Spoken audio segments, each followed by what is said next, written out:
much for that welcome. I'm not as vertically challenged as Win last night in comparison to Archbishop Babukala, but I thought it might be good politics to hold this in my hands rather than reach up to his level. Brothers and sisters, we have been greatly encouraged. I can speak for myself with what we heard of the East African revival last night, and also with the wonderful worship that we've had this morning. We praise God for that. And it is with that encouragement of Jesus Christ at the center and of the spiritual renewal into which God is leading us. It is with that in mind that we now come to some of the problems that we are facing in our world and indeed in our church. We cannot deny them.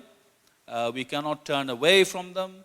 We cannot ignore them any longer. And so we intend to tackle them head on this morning with the help of our two distinguished speakers, whom I will introduce in a moment.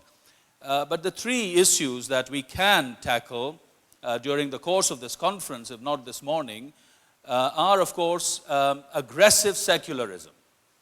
Aggressive secularism which infects so much of the Western world, but which is also now having a creeping and increasing influence in other parts of the world. We must recognize that wherever we are.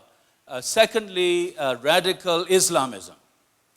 How that is destroying societies, limiting freedom, and posing a danger for so many of the nations from which we come.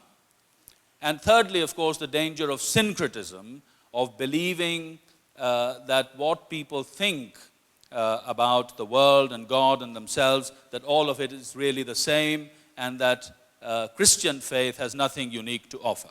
I mean, these are the dangers that we need to address in the course of this conference, as well, of course, as many of the opportunities.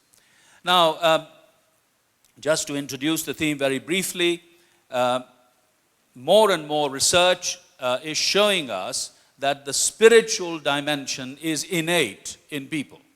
In Africa, we don't need to say this, but sometimes in the West we do. But even in the West, even people who don't go to church, especially children, research is finding that they have innately within them, God-given, the possibility of recognizing something that is beyond, the spiritual dimension. And of course, we all know how the spiritual dimension is used by people to give direction to their lives, to find purpose in it, and so forth.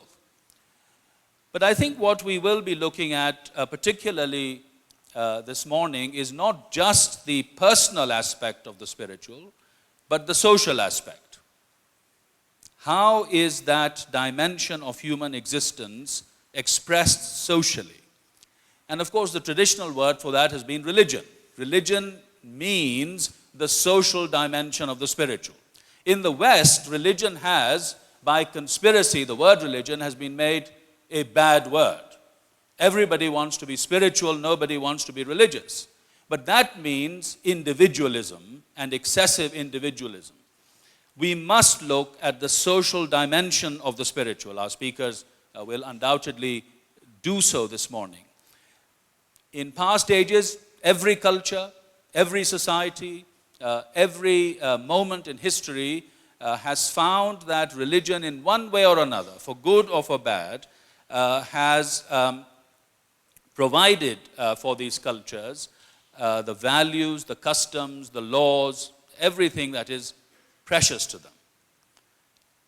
But Western sociologists have been describing how this aspect of the spiritual has been declining. Our speakers will tell you why this is so, but the description certainly rings true if we look at Western society and other societies being influenced by the Western world. Brian Wilson, the father of the British School of Sociology, tells us that there are two reasons for the decline of religion in the West. One is that democracy now, according to him, provides the moral legitimation that religion once did. So you can count heads and you can decide what is right or wrong.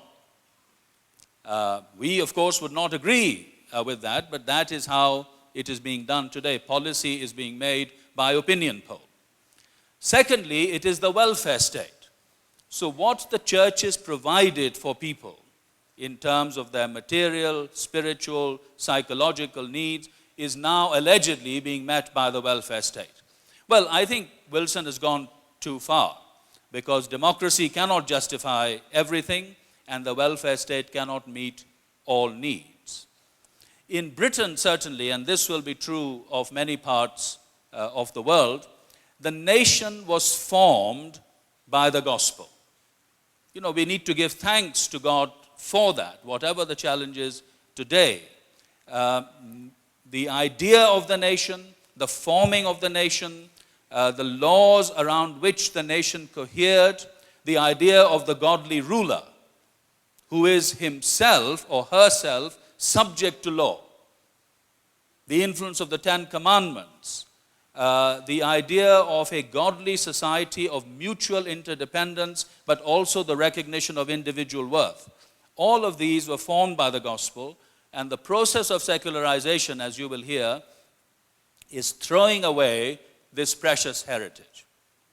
So it is concentrating more and more on how things work. Well, that's good. I mean, we wouldn't be here if we didn't know how things worked.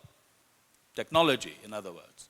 It is concentrating on what things there are in the world, more and more documentaries on the natural world by David Attenborough and others. Nothing wrong with that. But it is not asking the question why. Why is there anything rather than nothing? Why am I here? What am I doing here? And it's not therefore asking the what for question. What is the purpose of the universe? What is the purpose of our lives? And where are we all going? The idea of destiny is ignored.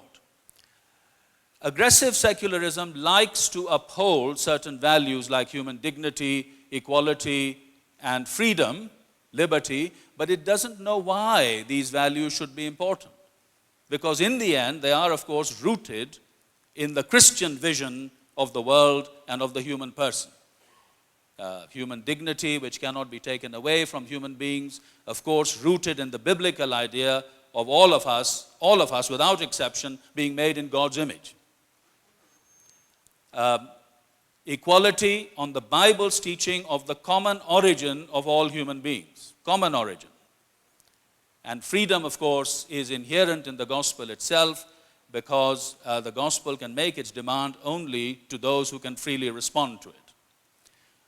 Now, aggressive secularism has distorted this. So human dignity has become radical autonomy, as Dr. Ovi will tell us in a moment. It is the letter I, as we heard from Dr. Signoni last night, rather than the letter C. Not bowing to anybody or anything or anywhere. Equality has become not the equality of persons, because they are made in God's image, but the equality of any and every lifestyle, behavior, way of life, relationship. And similarly, liberty has just become permissiveness.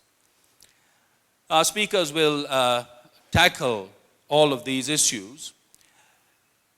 What I do want to say just before they begin to speak is that aggressive secularism, at least in the Western world, has created a vacuum in the public space. The space that was once occupied by gospel values is now empty. And the question is, what will fill the vacuum? Nature abhors a vacuum, as you know. And one of the dangers is that this new comprehensive economic, social, and political ideology of Islamism may fill the vacuum. Thirdly, there is a kind of falsehood around that all religions lead to the same truths, to the same values. Brothers and sisters, this is not the case. The values that we have of dignity, of freedom, of equality have been produced by the gospel. by the Bible's vision of the world and of ourselves. Of course, we must talk to people of other faiths and of none about common values, but we should be clear from where we have got our truth and our values.